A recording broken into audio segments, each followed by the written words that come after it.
வணக்கம். கவிக்கோ அப்துல் ரஹ்மான் அவர்கள் எழுதிய பாரம் என்ற புது கவிதையின் பிற்பகுதியை பார்க்க போகிறோம். நீங்கள் பறந்து விடாமல் இருக்க உங்களுக்கு ஏதாவது ஒரு பாரம் தேவை. சில பாரங்களை நீங்கள் விரும்பி தூக்கிக் கொள்கிறீர்கள். சில பாரங்கள் உங்கள் மீது பலவந்தமாக சுமத்தப்படுகிறது. நீங்கள் பறந்து விடாமல் இருக்க உங்களுக்கு ஏதாவது ஒரு பாரம் தேவை என்கிறார்.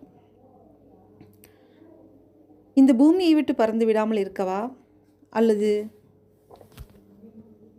நமது கடமைகளை மறந்து பறந்து விடாமல் இருப்பதற்கா? ஏதாவது ஒரு பாரம் உங்களுக்கு தேவை என்கிறார். ஒவ்வொரு மனிதனும் பாரத்தை சுமந்து கொண்டுதான் இருக்கின்றான். கடமை என்றோ கண்ணீர் என்றோ சில பாரங்களை சுமந்து கொண்டுதான் இருக்கின்றோம். சில பாரங்களை நீங்கள் விரும்பி தூக்கிக் கொள்கிறீர்கள் என்கிறார்.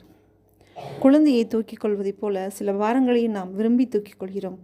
ஆம், அது குழந்தைகளுக்கான கடமைகளாக இருக்கலாம், அல்லது இந்த சமூகத்திற்கான கடமைகளாக இருக்கலாம், நமது வேலையில் இருக்கக்கூடிய கடமைகளாகவும் இருக்கலாம். அப்படிப்பட்ட பாரங்களை நாம் விரும்பித்தான் தூக்கிக் கொள்கிறோம் இல்லையா? சில பாரங்கள் உங்கள் மீது பலவந்தமாக சுமத்தப்படுகிறது என்கிறார். ஆம், சில நேரங்களில் நாம் விரும்பியும் விரும்பாமல் கூட சில கடமைகள் நம் மீது திணிக்கப்படுகிறது. அப்படி சுமத்தப்படுபவை நமக்கு பாரங்களாகவே இருக்கும். உண்மையாக உலகம் உங்கள் பாரங்களை வைத்தே உங்களை எடை போடுகிறது என்கிறார். ஆம், எப்படிப்பட்ட செயலை நாம் செய்கிறோம், எப்படிப்பட்ட கடமைகளை நாம் ஆற்றுகிறோம் என்பதை கொண்டுதான் இந்த உலகம் நமக்கு மரியாதை கொடுக்கிறது. எனவே நாம் சுமக்கும் பாரங்களும் நமக்கு மகிழ்ச்சியுடையதாகத்தான் அல்லது பெருமையுடையதாகத்தான் இருக்கிறது.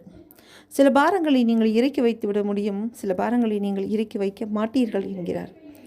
ஆம், சில நேரங்களில் சில கடமைகளை நம்மால் இறக்கி வைத்திடவே முடியாது. சில செயல்களை நாம் செய்தே ஆக வேண்டிய கட்டாயத்தில் இருப்போம். சில நேரங்களில் இவற்றை நீங்கள் விட்டுவிட்டு செல்லலாம் என்றாலும் கூட அதை நாம் இறக்கி வைக்க மாட்டோம், விட்டு விலகி செல்ல மாட்டோம். குடும்ப கடமைகளை யாராலும் விட்டு செல்ல முடியுமா? நம்மை நம்பி இருக்கக்கூடிய சிலரை நாம் வேண்டாம் என்று விலக்கி வைக்க முடியுமா? முடியாதல்லவா? அதுதான் சில பாரங்களை நீங்கள் இறக்கி வைக்க மாட்டீர்கள் என்கிறார். உங்கள் அந்தரங்கங்களை எந்த சுமை தாங்கியிலாவது நீங்கள் இறக்கி வைப்பீர்களா? நிச்சயமாக முடியாதல்லவா? நமது அந்தரங்கங்களை நாம் எப்பொழுதும் யாரிடம் சொல்லவும் முடியாது, பகிர்ந்து கொள்ளவும் முடியாது. அப்படிப்பட்ட பாரங்களை நாம் சுமந்தேதான் ஆக வேண்டும் என்கிறார்.